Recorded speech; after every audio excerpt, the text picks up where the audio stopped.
Hello friends, welcome back to my YouTube channel. പുതിയ വീഡിയോയിലേക്ക് നിങ്ങൾക്ക് എല്ലാവർക്കും സ്വാഗതം.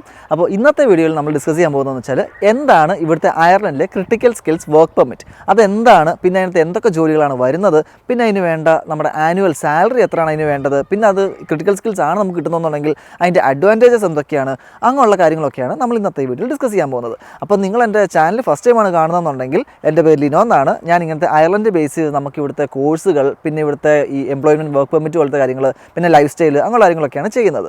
പിന്നെ ഇടയ്ക്കിടയ്ക്ക് കുറച്ച് ട്രാവൽ വീഡിയോസും ചെയ്യാറുണ്ട്. അപ്പം എന്തായാലും നിങ്ങൾ എൻ്റെ ചാനൽ ഒന്ന് ചെക്കൗട്ട് ചെയ്ത് നോക്കുക. ഇഷ്ടമായി കഴിഞ്ഞാൽ ഉറപ്പായിട്ടും സബ്സ്ക്രൈബ് ചെയ്യുക. അപ്പോൾ അങ്ങനെ സമയം വേസ്റ്റ് ആക്കണം, നമുക്ക് നേരെ നമ്മുടെ വീഡിയോയിലേക്ക് കയറിയേക്കാം. അപ്പോൾ എന്താണ് ക്രിട്ടിക്കൽ വർക്ക് പെർമിറ്റ്, അത് നമുക്ക് ആദ്യം പറഞ്ഞു തുടങ്ങാം. അപ്പോൾ ക്രിട്ടിക്കൽ വർക്ക് പെർമിറ്റ് എന്ന് പറയുമ്പം ബേസിക്കലി നമ്മുടെ യൂറോപ്യൻ യൂണിയന് പുറത്തുള്ള ആളുകളുണ്ടല്ലോ, അപ്പോൾ അങ്ങനെയുള്ള ആളുകൾക്ക് എന്ന് പറയുമ്പോഴത്തേന് നമുക്കിവിടെ അയർലൻഡിൽ ഒന്ന് വർക്ക് ചെയ്യണമെന്നുണ്ടെങ്കിൽ അതിന് എംപ്ലോയ്മെൻറ്റ് പെർമിറ്റ് വേണം. അപ്പോൾ ഇതിനകത്ത് ഈ ക്രിട്ടിക്കൽ സ്കിൽ എന്ന് പറയുമ്പം ബേസിക്കലി ഇവർ പറയുന്നത് എന്താണെന്ന് വെച്ചാൽ skilled workers who are qualified in professions where there is shortage of skills in Ireland എന്നാണ്. അതായത് നമ്മുടെ ഇവിടെ ഇപ്പം പറയുമ്പോഴത്തേന് ഷോർട്ടേജ് ഉള്ള കുറച്ച് ജോബ് കാറ്റഗറീസ് ഉണ്ട്. അപ്പോൾ അതിന് പറയുമ്പോഴത്തേന് ഇവർക്ക് ആൾക്കാരെ അത്യാവശ്യമായിട്ട് വേണം. അപ്പോൾ അങ്ങനെ വരുന്ന ജോബ് കാറ്റഗറീസ് എന്തൊക്കെയാണോ അതാണ് ഈ ക്രിട്ടിക്കൽ സ്കിൽസ് വർക്ക് പെർമിറ്റിനകത്ത് വരുന്ന ജോലികളെന്ന് പറയുന്നത്. അപ്പോൾ രണ്ടാമതായിട്ട് നമുക്കിനി നമ്മുടെ അടുത്ത് ഈ ക്രിട്ടിക്കൽ സ്കിൽസ് അതിനകത്ത് വരുന്ന ജോലികൾ അതെന്തൊക്കെയാണെന്ന് നോക്കിയാലോ. അപ്പം ആദ്യം തന്നെ പറയാം, ഇവിടുത്തെ നമ്മുടെ ഈ ക്രിട്ടിക്കൽ സ്കിൽസിനകത്ത് വരുന്ന ജോലികൾ എന്ന് പറയും, അതായത് ബേസിക്കലി ജോലികളാണ്, കോഴ്സുകളല്ല. ഒരുപാട് പേരുടെ ഒരു തെറ്റിദ്ധാരണ എന്ന് വെച്ച് കഴിഞ്ഞാൽ നമ്മുടെ ഈ ക്രിട്ടിക്കൽ സ്കിൽസിനകത്ത് വരുന്ന കോഴ്സുകൾ എന്തൊക്കെ ചേട്ടാ, അങ്ങനെ അത് എന്തൊക്കെയാണ് അങ്ങനത്തെ കോഴ്സുകൾ എന്നൊക്കെ ഇങ്ങനെ എനിക്ക് പേഴ്സണലി ആൾക്കാർ മെസ്സേജ് ചോദിക്കാറുണ്ട്. പക്ഷേ നമ്മൾ അറിഞ്ഞിരിക്കേണ്ട സംഭവം എന്ന് വെച്ചാൽ കോഴ്സുകളല്ല, നമുക്ക് കിട്ടുന്ന ജോലികളാണ് ഈ ക്രിട്ടിക്കൽ സ്കിൽസിനകത്ത് വരുന്നത്. അപ്പം അത് നമ്മൾ ഈ പറഞ്ഞ പോലെ നമ്മൾ കറക്റ്റ് വെബ്സൈറ്റിൽ നോക്കി അത് ഏതൊക്കെ ജോലികളാണ് വരുന്നതെന്ന് നോക്കിയിട്ട് ആ ജോലി കിട്ടാൻ ഏതൊക്കെ കോഴ്സുകൾ എടുക്കണം, അങ്ങനെ നോക്കി വേണം നിങ്ങൾ എടുക്കാനായിട്ട്. അപ്പം ഇതിനകത്ത് അവരുടെ നമ്മുടെ ഐറിഷ് ഗവൺമെൻറ്റിൻ്റെ ഒരു വെബ്സൈറ്റ് ഉണ്ട്. അപ്പോൾ അതെന്തായാലും ഞാൻ ഇപ്പോൾ ഈ മൊത്തം കാര്യങ്ങൾ പറയുന്ന ഇവിടുത്തെ ഗവൺമെൻറ്റിൻ്റെ ഒരു വെബ്സൈറ്റ് ഉണ്ട്. പിന്നെ അതുപോലെ തന്നെ ശ്രദ്ധിക്കേണ്ടത് ഇത് 2024 ഡീറ്റെയിൽസാണ് ഞാൻ ഇപ്പോൾ പറയുന്നത്. ഇനിയിപ്പോൾ നെക്സ്റ്റ് ഇയറൊക്കെ ആകുമ്പോഴത്തേന് ഇതിൽ മാറ്റങ്ങൾ വരും. അപ്പോൾ അത് നിങ്ങൾ ശ്രദ്ധിക്കണം. ഇപ്പോൾ എന്തായാലും നിലവിൽ ഇപ്പോൾ ഇങ്ങനെയാണ് ഈ ഒരു സംഭവങ്ങൾ. അപ്പോൾ എന്തായാലും ഇതിൻ്റെ വെബ്സൈറ്റ് ഞാൻ ഡിസ്ക്രിപ്ഷൻ്റെ അകത്ത് ഇട്ടേക്കാം. അപ്പോൾ അത് നിങ്ങളൊന്ന് ചെക്ക് ചെയ്ത് നോക്കിയേക്കുക. എന്തായാലും ഇതിനകത്ത് വരുന്ന ജോലികൾ എന്തൊക്കെയാണെന്ന് കുറച്ച് ഞാൻ നോട്ട് ചെയ്ത് വെച്ചിട്ടുണ്ട്, അത് ഞാൻ ഇപ്പോൾ പറയാം.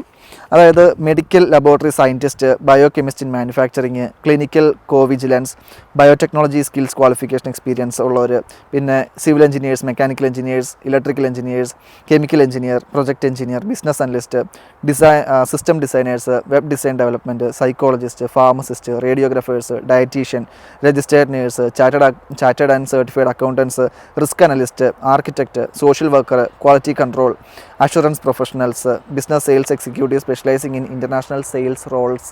അപ്പോൾ അങ്ങനെ കുറച്ചേറെ ജോലികളാണ്. ഇതിപ്പോൾ ഞാൻ എല്ലാം പറഞ്ഞിട്ടില്ല കേട്ടോ. ഇപ്പോൾ ഇത് ഞാൻ അത്യാവശ്യമായിട്ട് കുറച്ച് കണ്ട ജോബുകളാണ് ഞാൻ ഇപ്പോൾ പറഞ്ഞത്.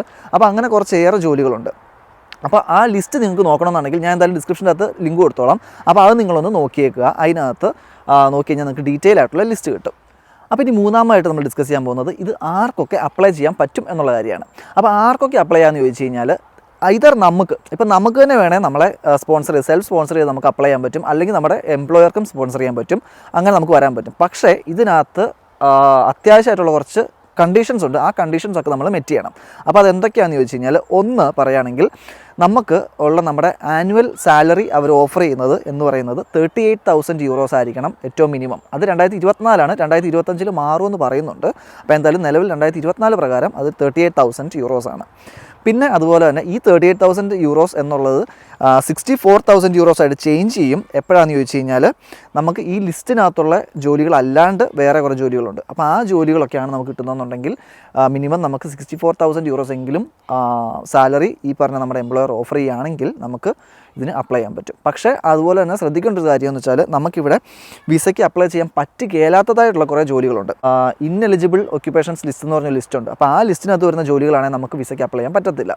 അപ്പം അത് എന്തൊക്കെ വരുന്നത് വെച്ചാൽ travel agency managers, property housing and estate managers, wholesale and retail shop keepers, town planning technicians, fitness instructors, hair dressers, train drivers, dental technicians, അങ്ങനെ കുറേ ഏരിയാസ് ഉണ്ട്. അപ്പോൾ ആ ഏരിയാസൊക്കെ വന്നു കഴിഞ്ഞാൽ നമുക്ക് അത് ഇവിടുത്തെ ഇൻഎലിജിബിൾ ഒക്യുപ്പേഷൻസ് ലിസ്റ്റാണ്. അപ്പം അത് ആ ലിസ്റ്റ് ഒരു കംപ്ലീറ്റ് ലിസ്റ്റാണ്. ഞാൻ ഇപ്പോൾ മൊത്തം പറഞ്ഞിട്ടില്ല. അപ്പോൾ ആ ലിസ്റ്റ് ഏതൊക്കെയാണെന്ന് നോക്കണമെങ്കിലും ഈ സെയിം വെബ്സൈറ്റ് നോക്കിയാൽ മതി. അതിനകത്ത് അവർ അതിൻ്റെ ഒരു ഹൈപ്പർ ലിങ്ക് കൊടുത്തിട്ടുണ്ട്. അത് നോക്കി കഴിഞ്ഞാൽ നിങ്ങൾക്ക് ചെക്ക് ചെയ്ത് കഴിഞ്ഞാൽ അറിയാൻ പറ്റും.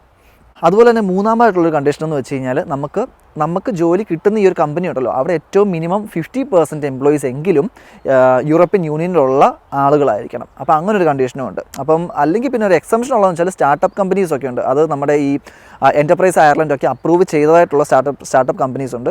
അങ്ങനെയുള്ളവർക്ക് ചെറിയൊരു എക്സംഷൻ ഉണ്ട്. പക്ഷേ അല്ലെന്നാണെങ്കിൽ മിനിമം 50% എങ്കിലും എംപ്ലോയീസ് യൂറോപ്യൻ യൂണിയനിലുള്ള ആളുകളായിരിക്കണം. അപ്പോൾ അങ്ങനൊരു കണ്ടീഷനും ഉണ്ട്. പിന്നെ നാലാമതായിട്ടുള്ളൊരു കാര്യം എന്ന് വെച്ചാൽ നമുക്ക് എന്താണെങ്കിലും ജോബ് ഓഫർ അത്യാവശ്യമായിട്ട് തന്നെ ഉണ്ടായിരിക്കണം. ജോബ് ഓഫർ ഉണ്ടായിരിക്കണം നമുക്ക്. പിന്നെ അതുപോലെ തന്നെ ഈ ജോലിക്ക് വേണ്ടതായിട്ടുള്ള റെലവൻറ്റ് ക്വാളിഫിക്കേഷൻസ്, എക്സ്പീരിയൻസ് നമ്മുടെ എംപ്ലോയർ ആവശ്യപ്പെടുന്ന കാര്യങ്ങളൊക്കെ ഉണ്ടല്ലോ അതൊക്കെ നമുക്ക് ഉണ്ടായിരിക്കണം. അപ്പം ഇങ്ങനെ കുറച്ച് കാര്യങ്ങളാണ് നമ്മുടെ ഇവിടുത്തെ ഇവർ കണ്ടീഷൻസ് ആയിട്ട് പറയുന്നത്. അപ്പോൾ അടുത്തായിട്ട് ഇനി നമുക്ക് ഡിസ്കസ് ചെയ്യാൻ പോകുന്നത് നമുക്കിതിന് എങ്ങനെ അപ്ലൈ ചെയ്യാവുന്നതാണ്. അപ്പോൾ ഇത് നമ്മൾ അപ്ലൈ ചെയ്യുന്നതെന്ന് വെച്ച് കഴിഞ്ഞാൽ ഓൺലൈനായിട്ടാണ്. അത് എംപ്ലോയ്മെൻറ്റ് പെർമിറ്റ്സ് ഓൺലൈൻ സിസ്റ്റം എന്ന് പറഞ്ഞൊരു ഓൺലൈൻ സിസ്റ്റം ഉണ്ട്. അതുവഴിയാണ് നമ്മൾ അപ്ലൈ ചെയ്യുന്നത്.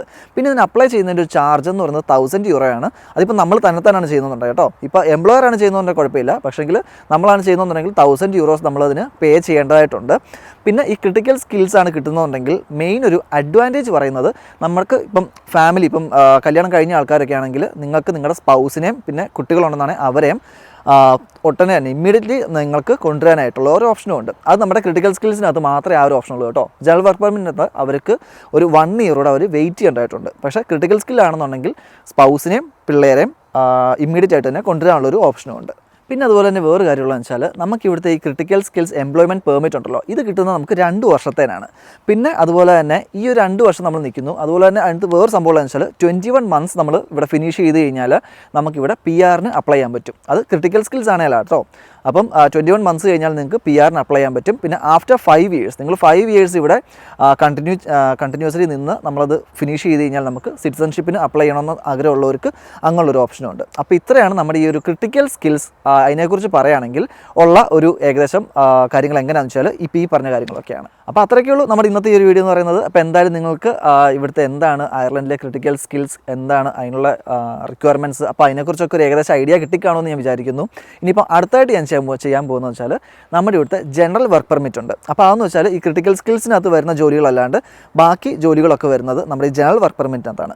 അപ്പോൾ ആ ജോലികൾ വരുവാണെങ്കിൽ എങ്ങനെയാണ് നമുക്ക് അതിനുള്ള മിനിമം സാലറി റിക്വയർമെൻറ്റ്സ് എന്തൊക്കെയാണ്, അപ്പോൾ അങ്ങനെയുള്ള കാര്യങ്ങളൊക്കെയാണ് നമ്മൾ അടുത്ത വീഡിയോ ചെയ്യാൻ പോകുന്നത്. അപ്പോൾ ആ വീഡിയോ മിസ്സാകാതിരിക്കാനായിട്ട് നിങ്ങൾ ഉറപ്പായിട്ടും സബ്സ്ക്രൈബ് ചെയ്യുക. അതുപോലെ തന്നെ ഓൾ നോട്ടിഫിക്കേഷൻസും എനേബിൾ ചെയ്തേക്കുക. അപ്പം വീഡിയോ ഇഷ്ടമായി കഴിഞ്ഞാൽ ഉറപ്പായിട്ടും ലൈക്ക് ചെയ്യുക. അതുപോലെ തന്നെ നിങ്ങളുടെ ഫ്രണ്ട്സിനൊക്കെ ഒന്ന് ഷെയർ ചെയ്ത് കൊടുത്തേക്കുക. അപ്പോൾ അടുത്ത വീഡിയോയിൽ നമുക്ക് വീണ്ടും കാണാം. അപ്പോൾ അതുവരെ എല്ലാവർക്കും ഗുഡ് ബൈ.